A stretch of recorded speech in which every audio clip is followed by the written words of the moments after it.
দেখান। এই সাপটা মার্ডার কেসের আসামি। 11 বছর একটা মেয়েকে কামড়ায় মারছিল, বাঁচাইতে পারি নাই।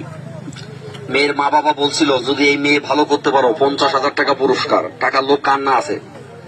যে দেখি মেয়েটারে উঠানে শোয়াই রাখছে, সাপের বিষে চেহারা কালো হয়ে গেছে। মাথা চুল ধরে টান দিলাম, দেখলাম চুলটি গুঁড়া হয়ে যায়। বললাম এই মেয়েটা বেঁচে নেই, অনেকক্ষণ আগে মারা গেছে, আপনারা মাটি দেন। 2-3 জন বলতেছে উনি হিন্দু ধর্মের লোক। বললাম তাহলে ভুল হয়ে গেছে, বুঝতে পারি নাই। সনাতন ধর্মের কেউ মারা গেলে চিতার মধ্যে পুরায়, উনি বাচ্চা মানুষ কষ্ট না দিয়া আপনাদের ধর্ম অনুসারে যেটা করুন এটা করেন। আরেকজন থাবা দিয়ে আমার হাতে ধরে বলে, সাপুরিয়া মরা মানুষ মূল্যে কথা বলতে পারে না, সাপটা এখনো মরে নাই, সাপটা ঘরের মধ্যে আছে, ধরেন। আমি 1-1.5 ঘন্টা খুঁজে সাপ পাই নাই। 2.5 ঘন্টা পরে সাপটা রান্নাঘর থেকে দোষী ডিম সহকারে, এই জন্য ডিম আলাদা থুয়ে দিছি।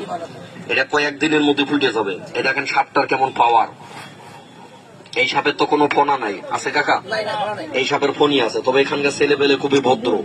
এদের বসতে বললে শুয়ে পড়ে, আজকের কেউ শুয়েও না।